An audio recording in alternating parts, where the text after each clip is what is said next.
Unique people leading unique lives shape and inform Iowa City.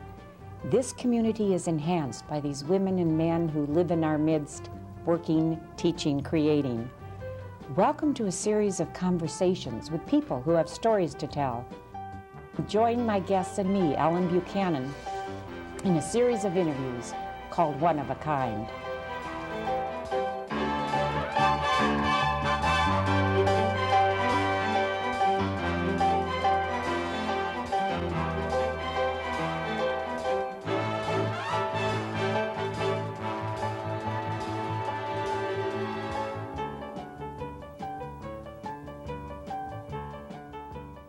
Lyle Drollinger is no stranger to Iowa Cityans.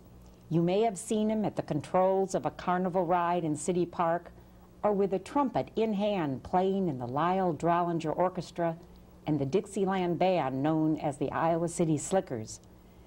The City Park's Ferris wheel and merry-go-round, the train, are gentle reminders of the simple pleasures in life. Many of us have visited this unique amusement park to take a child, a grandchild, a small friend for his or her very first ride. Lyle of rural Iowa City is the second generation of Drollingers to operate the carnival rides in City Park. Lyle's parents, Charles Sr. and Gladys, opened the rides over 41 years ago. Lyle's family moved the carnival from the Kelowna School parking lot, where it had been since 1932. Before settling in Kelowna, the family traveled throughout the Midwest with a carnival out of Missouri.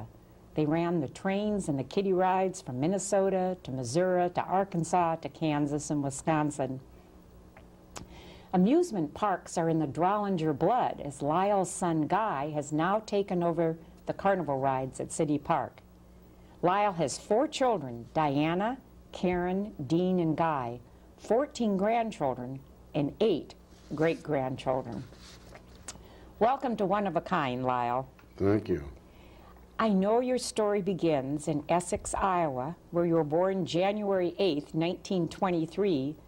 Your father was in the lumber business in Coburg, and then DeWitt, and then Kelowna. But he also started in the carnival business, and you ran carnivals all over the Midwest. Right. What do you remember about those times? Quite interesting life. Dad bought his first train in 1932, set it up in Kelowna, and ran it for a few years.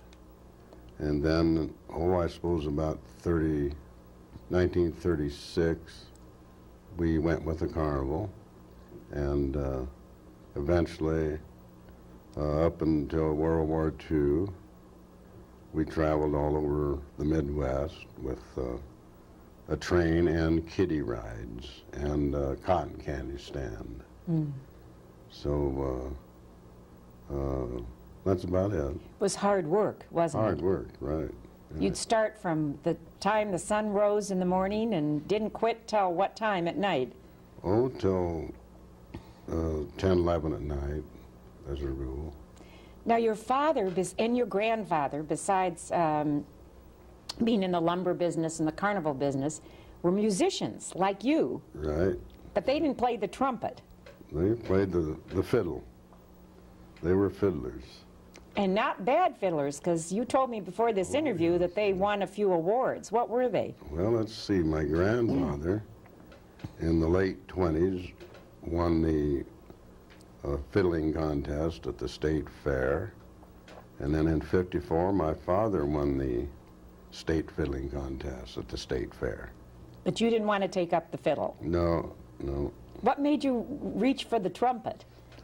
Well, I started playing when I was 7 years old in DeWitt, Iowa, and just been playing it ever since, I guess. You enjoy it a lot, don't you? Oh, yes, right. Tell me, I know you were off to the war in the Air Force, and you came back as a sergeant, and you had served all over. you opened a restaurant. Right, in 1949. Where was this in Iowa City? It was where the Holiday Inn parking lot is now, where the restaurant was. And we were in there 49 through 1954. What kind of a restaurant was it? Coffee shop? No, it was a hamburger, mostly short orders, I guess, yeah. And we were open 24 hours a day. And for a year or two, we were the only restaurant in Johnson County that was open 24 hours a day. I bet the students loved that, didn't they? Yeah, right. Tell me, so you moved from the restaurant business into the carnival business? Yeah, back again, a period of years we were out of the carnival business, but then in 1952, we opened the park and I opened my carnival. And where was the carnival? Is that the one that traveled all over? Right. First, we just traveled Iowa, and then later on, I traveled Iowa, Illinois, Missouri, and Kansas from 1952 till 67. Then in 68, I moved into the park permanently. I kept my Ferris wheel and brought it in with me. Oh, I bet that was exciting for Iowa City children to have a Ferris wheel. Right. Now, your mother worked alongside your father, didn't she? Oh, she did, yes, yeah. And what month would you open the city park rides? Usually the middle of April and go till the middle of October. Well, at one time, the city was trying to shut you down. Yeah. What happened? Well, a fellow by the name of Karsten Leichvold was appointed city manager, and he didn't like rides and operating in city property. So, of course, he was only here 3 years, so, and we're still here. Right, and he's gone. He was gone in 1966. 1965 is when he tried to get the ride shut down. I bet that wasn't very popular with the mothers and the fathers and the grandparents. That's right. So what happened? Well, he had to come out and apologize to the citizens of Iowa City, so, which he did. Did you have a lot of people writing letters?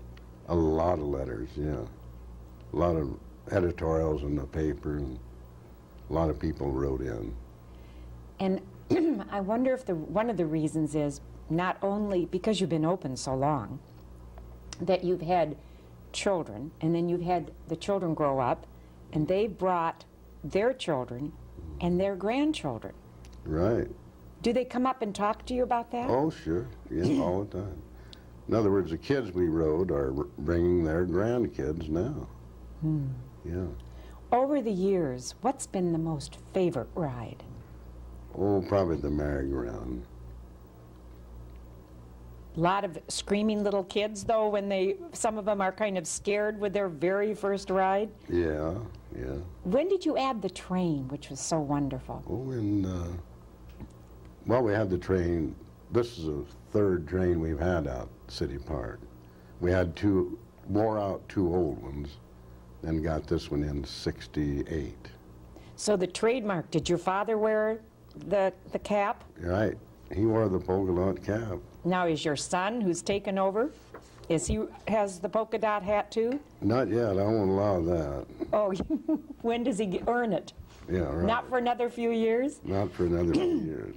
You've had not only Iowa City people, but I've heard you've had people off the interstate. Tell me about this. Oh, Stop to see you. Yeah, these are people that now live in Los Angeles, and are going back to the east to visit their relatives, but they went to college here and lived in the Quonset and one thing or another. So they always stop, or a lot of them stop, and bring their kids. Their kids are sometimes grown up, but just to show them where their kids rode when they were little. Yeah. Now, you've not always had the concession stand. Give me a little history about, there was a concession stand by the pond. By the pond, yeah. Who ran that? Leo Weichel ran that, and when he died on the 4th of July at City Park in about 75, I think, but he died with his boots on at City Park, running in concession, and then we took it over and got a trailer, so we've had the concession then since about 75. And you sell, I've seen, cotton candy and popcorn and Right. hot dogs? Candy, hot dogs, popcorn, cotton candy, snow cones, ice cream, potato chips, on and on. Well, what about, I've heard, since you've added the Ferris wheel, that you've had kids dressed up in tuxes and prom dresses come.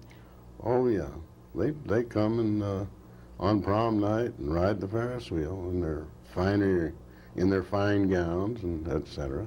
I wonder if they're up on that top making wishes, or Probably. it's a wonderful view of Iowa City, isn't it, up there? Yeah. Or at least of the river. Of the river. Of the yeah. river. Yeah. What's been your favorite part of being down in City Park running these carnival rides over the years? Oh, just the kids enjoying the atmosphere of the smiling faces on the kids faces.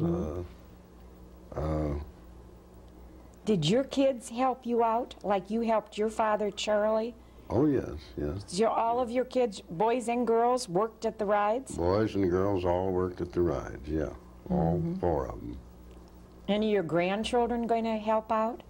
Well, now I have, in the past, the grandchildren that are in the Navy and out again, and they all help.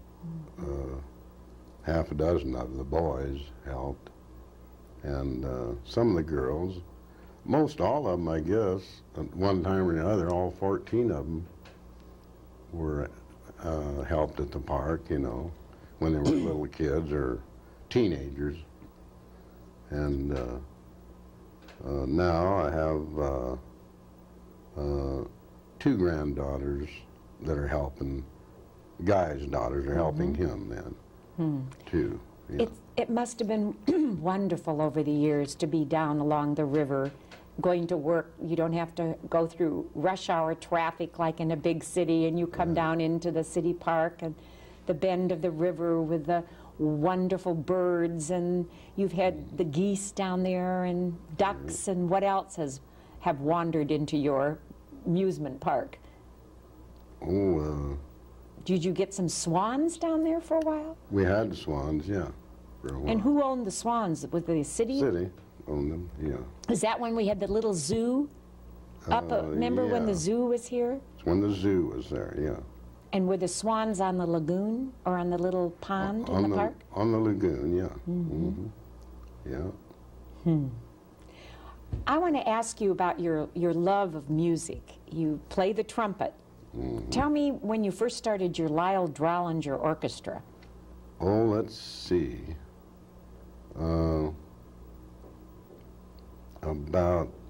I've had several, but the last one I started in 1970 in April, and I ran it until 82, when the big band just sort of went away. The big bands are not back. They say the big bands are back, but that's not true. That's not true. The big bands are going. Except, well, there's very few still. Tex Beneke still runs a Glenn Miller band. Somebody's running the Artie Shaw band. And a fellow, can't think of his name, runs the Tommy Dorsey band. And that's about, well, there's not over half a dozen left. How big? So you had a pretty good size orchestra then at one time. I had a 9-piece, 3 saxes, 2 trumpets, trombone, bass, drums, and piano. When did you move to Dixieland? About 82, when the big band went out, I started the six-piece Iowa City Slickers. You enjoy that? You enjoy? Oh, yeah. We're still playing. And you got a gig for New Year's Eve? Got a gig for New Year's Eve, yeah. Mm-hmm. I want to, wondering about what it was like for you and your family when that devastating flood hit Iowa City. It was terrible.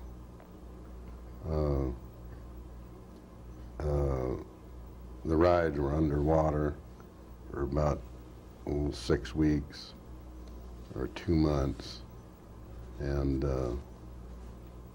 the current brought in a lot of sand, which the merry-go-round and the kiddie rides were buried with 4 feet of sand, which I had to, in September 22nd of that year, of 93, was the first we could get in to start moving the sand out. So we worked all till cold weather in 93, digging the rides out, and we finished in the spring of 94. We finished digging them out. So. And you opened that summer? We opened in May of 94, yeah, with a couple of rides. What was the response from the city or from the citizens of Iowa City with the flood? And did you feel that they kind of came out to help and offered some help for you? Oh, well, mostly we had some donations. I suppose 20 or 30 churches and individuals and the Girl Scouts, didn't they do a little planting for you? Oh, yeah, the Girl Scouts, they done planting of shrubs and perennials or whatever. I don't know what they are, but yeah, they made 2, I believe, little patches in railroad ties, like, yeah. Yeah, I saw it. It looks really nice down there. Yes. Did you think for a moment, though, you might be closing down? Or longer than a moment, maybe a few days or a few months? Did you think you might close the park down? Oh, I thought I was going to close it after the flood because everything was so devastated. But my younger son, Guy, talked me into letting him try to run it. So we got back in business then. And you were supposed to be kind of retired, but I was walking through the park in October, early October, and you were down there. Right, yeah. So you're not, it's kind of hard to quit, isn't it? It's hard to quit, yeah. But I'm going to let my son Guy operate the whole thing, and then I'm just keeping the train and one other ride, so. Oh, so you'll be running the train? I'll be running the train next year, yeah. Good. What do you like to do besides this carnival business? What are your hobbies? I hear you like to play golf. Is that right? Yeah, I'm a bad golfer, but I still play. You enjoy that? I enjoy that, yeah. So, golfing and playing my trumpet is my hobbies, I guess. Are any of your grandchildren taking up music, or are they playing instruments like your father, your grandfather? We have 2 granddaughters that are playing violin. They both go to Prusel School of Music. Wonderful. Hannah she's 10, and then Megan is 6. So Guy's daughters are going to Prusel School of Music, yeah. So do you go and listen to their concerts? I do, yeah. That's wonderful. Yeah. So, when you were really young, did you get to ride? Do you remember your first merry-go-round ride, or did you get to ride when your father opened the carnival business? Probably well, let's see, I was 9 years old when he got the train. So I do remember before that, before we got rides, so I must have been 6 or 7, we were somewhere to a celebration, they had ponies, live ponies, but I wanted to ride bad, but it was a dime, and my mom said we couldn't ride because it was a dime. It's too expensive. Too expensive. I remember that. Isn't that something? Yeah, so, That was a lot of money then, wasn't it, a Right. dime? a lot of money. Now, you have two brothers. Yes. And what are they doing, and where are Well, they? let's see. Ralph is my oldest brother. He's in Fort Dodge, retired. He taught school for many years, and he's a little older than me. And my younger brother, Chuck Jr., Charles Jr., is here in Iowa City and works for Hawkeye Food Systems. He's been there 35 years, something like that. Now, I've heard about your son, Guy, who's in the carnival business now. What about you have two daughters, Diana and Karen, and another son, Dean. Where are they? Well, let's see, Dean is the maintenance manager for Regency Trailer Court down south of town on 218. And he's been there 4 or 5 years as maintenance manager, like I said. And my oldest daughter lives in the Bronx, and she has 4 children, 1 left at home. The other 3 are out in the world. And then I have a daughter, Karen, who lives in Denver, and been with the post office department for 15, 16, 17, 18 years. And so on. You've seen a lot of changes over the years, haven't you, down in Iowa City and down in the park? Oh, yes, a lot of changes. Yeah. Do you remember when they closed the zoo, what the reaction of Iowa Cityans to that? Well, I don't remember. It kind of failed. The zoo sort of failed when the fellow that took care of the animals for years died, and then nobody else wanted to take it over, as I remember. So they phased it out. Did that affect your business down in the park? Oh, no, No. no, I don't think so. Well, I hope the children and the grandchildren and the great-grandchildren will be riding on the Drollinger rides for years to come. I hope so. Yeah. It's been a real pleasure having you here. Yes. Thank you. My guest on One of a Kind has been Lyle Drollinger. For over 40 years, Lyle and his family have operated the Drollinger rides in City Park, the small, charming amusement park nestled along the Iowa River is a unique tradition in Iowa City. The Ferris wheel, cars, train, merry-go-round have over the years entertained and enchanted many, many children from this area. Lyle states that the amusement park in City Park is the only one of its kind in the United States. Lyle's son Guy has taken over the rides.